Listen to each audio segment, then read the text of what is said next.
냅킨이 왕관, 별 모양입니다. 장병들이 손수 곱게 접은 냅킨들, 군 복지회관인 광개토 제1회관 식탁을 장식하고 있습니다. 왕의 밥상만큼이나 대단한 정성이 들어갔습니다.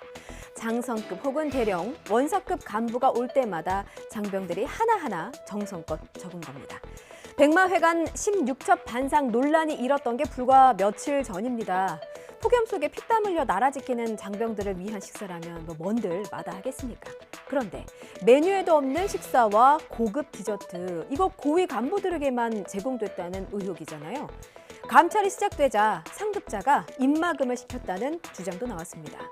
우리 걸릴 게 없잖아, 그렇지? 라고 물으면 그 호화로운 식사를 밤늦게까지 준비했던 장병들은 뭐라고 대답해야 합니까? 국방부는 전 군을 상대로 전수조사를 진행하고 있습니다. 조수연 기자입니다. 이른바 백마회관 16첩 반상 갑질 논란에 이어 군인권센터가 상급 부대인 1군단 광개토 제1회관에서도 갑질 의혹이 있다며 공개한 사진입니다. 군 단장 등 고위 간부가 방문하면 메뉴판에도 없는 보거 지리탕, 꽃게탕, 장어 등을 내놓아야 했고 일반 손님들에게 나가지 않는 제철 과일과 경단, 차 등 후식도 반드시 제공해야만 했다는 주장입니다. 특히 백마회관 특혜 의혹이 폭로된 직후에는 상급자의 입단속이 있었다는 주장도 제기됐습니다. 실태 파악을 위해 군단 고위 간부와 육군본부 감찰 인력이 회관을 방문하는 날, 회관 관리관이 회관병들에게 우리는 걸릴 것이 없고 이번 사건에 연루될 만한 것은 없다고 입마금을 시켰다는 겁니다. 이 관리관은 병사들에게 폭행과 폭언을 일삼았다는 의혹도 받고 있습니다. 앞서 1군단 산하 9사단 백마회관에서도 특별식 갑질 논란과 관리인의 폭언, 폭행 의혹이 제기됐습니다. 국방부도 상황을 엄중하게 인식하고 있습니다. 그래서 이미 육해공군 그리고 해병대 포함해서 복지시설에 대한 실태를 확인하고 있습니다. 강남구 산하에 있는 강남도시관리공단의 이상한 포상금을 YTN이 취재했습니다. 적자인데도 포상금을 펑펑 남발한 건데요. 일부 포상금은 줬다가 다시 걷어서 이사장 비서실 운영비로 또 사회이사 선물 구입비로 썼습니다. 공식 절차도 없었습니다. 강남구에서 해마다 400억 원 안팎의 예산을 지원받으면서 흑자도 130억, 140억 기록하기도 하고 재정 상태가 좋았었어요. 그러다 코로나19를 겪으면서 적자로 돌아섰습니다. 그러면 좀 아껴 써야 하는 게 맞는데 절차도 안 지키고 포상금 줬다가 걷었다가 중구난방이었습니다. 내 돈이라고 생각했으면 이렇게 방만하게 운영했겠습니까? 박정현 기자가 단독으로 취재했습니다. 서울 강남구의 주차나 체육, 문화 관련 시설을 관리하는 강남도시관리공단. YTN이 입수한 공단의 감사 보고서를 보면 매출 악화가 본격화한 지난 2020년부터 3년 동안 규정에 근거하지 않거나 지급 기준을 초과해 포상금 1억 8천여만 원이 6개 부서에 지급됐습니다. 특히 포상금을 관리하는 경영지원부 소속 A씨 등은 각 부서에 나눠준 포상금 일부를 도로 걷어가 이사장 비서실을 운영하거나 사회이사 선물을 사는 데 사용했습니다. 역시 공식 절차를 거치지 않고 은밀하게 이뤄졌습니다. 이에 따라 감사기관인 서울 강남구청은 공단에 대해 기관 경고 결정을 하면서 중징계 1건과 경징계 3건을 요구했습니다. 그러나 감사보고서에 불법 판수라고 적시한 A씨의 비위를 두고는 돈을 사적으로 유용한 게 아니라 공단 운영비 등으로 쓴 만큼 횡령으로 보기 어렵다며 수사기관에는 알리지 않았습니다. 결국 A씨는 공단에서 정직 1개월 철분을 받은 뒤 지난 6월 같은 부서 같은 직위에 그대로 복귀했습니다.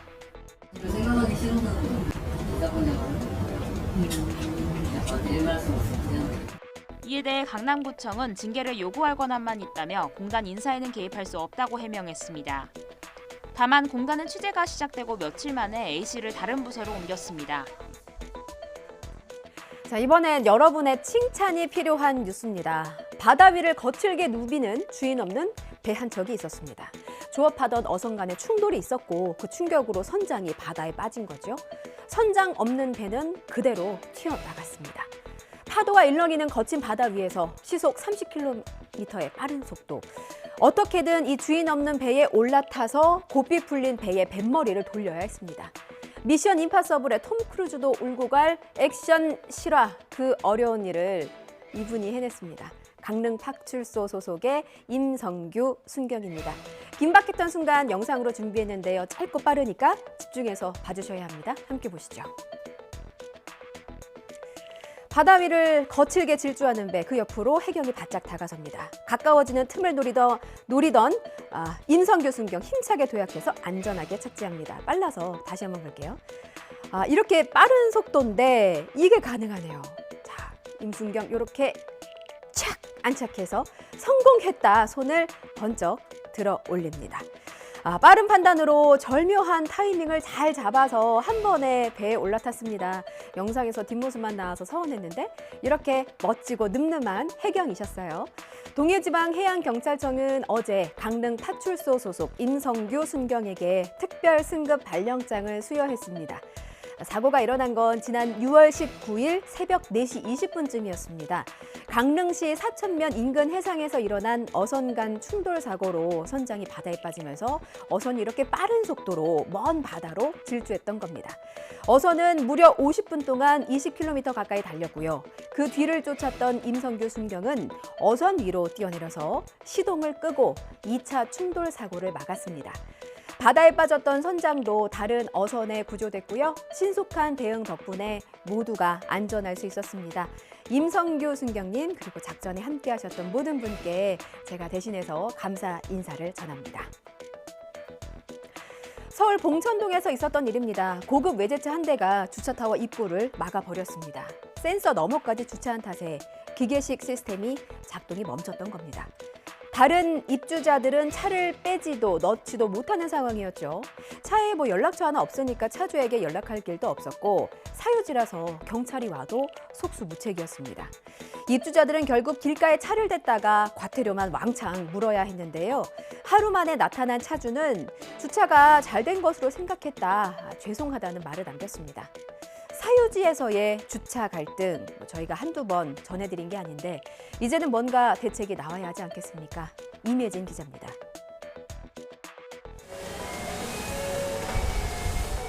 기계식 주차타워 입구에 검정색 고급 외제차가 삐딱하게 서 있습니다. 전날 밤 차를 세워둔 주인은 연락처 하나 남기지 않고 종적을 감췄습니다. 집 앞에 대놨다가 과태료 부과 딱지받고 사시는 분들이랑 일부러 막아놓자 이렇게 얘기를 했었는데 오늘 아침까지도 안 빼셔가지고 그분들이 먼저 빠지셨어요. 밤새도록 요란하게 울리는 주차타워 오작동 알림음에 밤잠까지 설쳤습니다. 저게 차가 또 고가다 보니까 견인차를 부른다고 하더라도 견인이 잘 안 돼요. 흠집이라도 내거면 자기네들이 다시 배상을 해야 되는 문제가 있어요. 경찰에 도움의 손길을 요청했지만 돌아온 건 방법이 없다는 답변뿐이었습니다. 사유지라 강제 견인도 할 수 없는 데다 불법 행위가 아니라 차주인이 누군지 조회할 수 없다는 겁니다. 고급 외제차 차주는 꼬박 하루가 다 돼서야 뒤늦게 모습을 나타냈습니다. 당연히 입고 누르고 아예 올라가기 지역을 가는데요. 죄송합니다. 민법이든 형법이든 정당방위 기준 두고 있고 이 규정에 따라서 강제 처리할 수 있고 또 이런 부분에 대해서 경찰에서 소극적으로 대하는 부분에 대해서는 근거 규정을 좀 명확하게 만들 필요성도 있어 보입니다.